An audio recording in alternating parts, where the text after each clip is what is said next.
ಕಟ್ಟೆ ಎಂಬ ಈ ಒಂದು ಕುಗ್ರಾಮ, ಇದೊಂದು ಗುಡ್ಡ ಪ್ರದೇಶದಲ್ಲಿ ನೀಲಯ ಪೂಜಾರಿ ಎಂಬಂಥ ಒಬ್ಬ ವ್ಯಕ್ತಿ ಜನಿಸಿ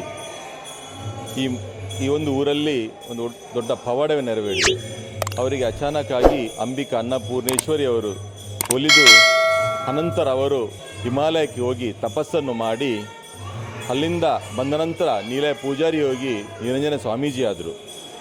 ಅನಂತರ ಈ ಪ್ರದೇಶದ ಶಕ್ತಿ ಅವರನ್ನಿಲ್ಲಿ ಅಂಬಿಕಾ ಅನ್ನಪೂರ್ಣೇಶ್ವರಿ ಎಂಬ ದೇವಿಯನ್ನು ಪ್ರತಿಷ್ಠಾಪಿಸಿ ಅವರು ಪೂಜಾ ಕಾರ್ಯಗಳಿಗೆ ಕೈಗೊಂಡರು.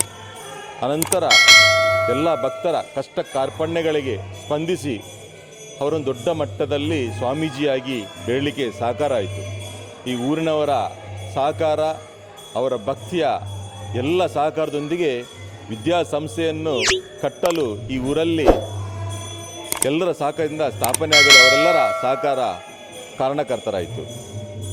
ಅನಂತರ ಈ ಪ್ರದೇಶದ ಎಲ್ಲ ಬಡ ಮಕ್ಕಳಿಗೆ ತಮ್ಮ ಮನೆಯಲ್ಲಿ ಹಾಗೂ ವಿದ್ಯಾಸಂಸ್ಥೆಯಲ್ಲಿ ಅವರಿಗೆ ಊಟ, ವಸತಿ ಎಲ್ಲವನ್ನು ಉಚಿತವಾಗಿ ನೀಡಿ ಅವರನ್ನು ದೊಡ್ಡ ಮಟ್ಟದಲ್ಲಿ ಉದ್ಯೋಗಗ್ರಸ್ತರನ್ನಾಗಿ ಮಾಡಲು ಶ್ರೀ ನಿರಂಜನ ಸ್ವಾಮೀಜಿಯವರೇ ಕಾರಣಕರ್ತರು. ಅವರಿಂದ ಕಲಿತ ಅದೆಷ್ಟೋ ಮಕ್ಕಳು ಈಗ ಬಾಂಬೆ, ದುಬೈ ಎಲ್ಲ ಕಡೆ ಅಂತಾರಾಷ್ಟ್ರೀಯ ಮಟ್ಟದಲ್ಲಿ ಕೂಡ ದೊಡ್ಡ ಮಟ್ಟದಲ್ಲಿ ಇಂಜಿನಿಯರ್ನಾಗಲು ಎಲ್ಲದಕ್ಕೂ ಕೂಡ ಸಹಕಾರ ಆಗಲು ಈ ನಿರಂಜನ ಸ್ವಾಮೀಜಿಯವರೇ ಕಾರಣ.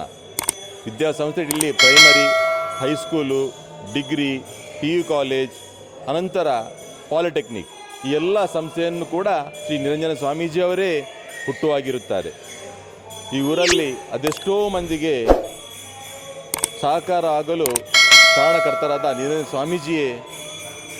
ಸ್ವಾಮೀಜಿಗೆ ನಮ್ಮೆಲ್ಲರ ಪರವಾಗಿ ನಾವು ಅವರಿಗೆ ವಂದನೆಯನ್ನು ಸಲ್ಲಿಸ್ತೇವೆ. ಏಕೆಂದರೆ ಈಗ ಅದೆಷ್ಟೋ ಭಕ್ತರವರ ಒಂದು ಒಡನಾಟ ಇದ್ದವರು ಕೂಡ ಸಹಕಾರದಲ್ಲಿ ಈಗ ನವರಾತ್ರಿ ಉತ್ಸವ ಕೂಡ ದೊಡ್ಡ ಮಟ್ಟದಲ್ಲಿ ನಡೆಸಲು ಎಲ್ಲರ ಸಹಕಾರದಿಂದಲೇ ಇದು ನಡೀತಾ ಇದೆ. ಈ ಒಂದು ನವರಾತ್ರಿ ಆಗಿರ್ಬೋದು, ಇಲ್ಲೇ ಜಾತ್ರೆ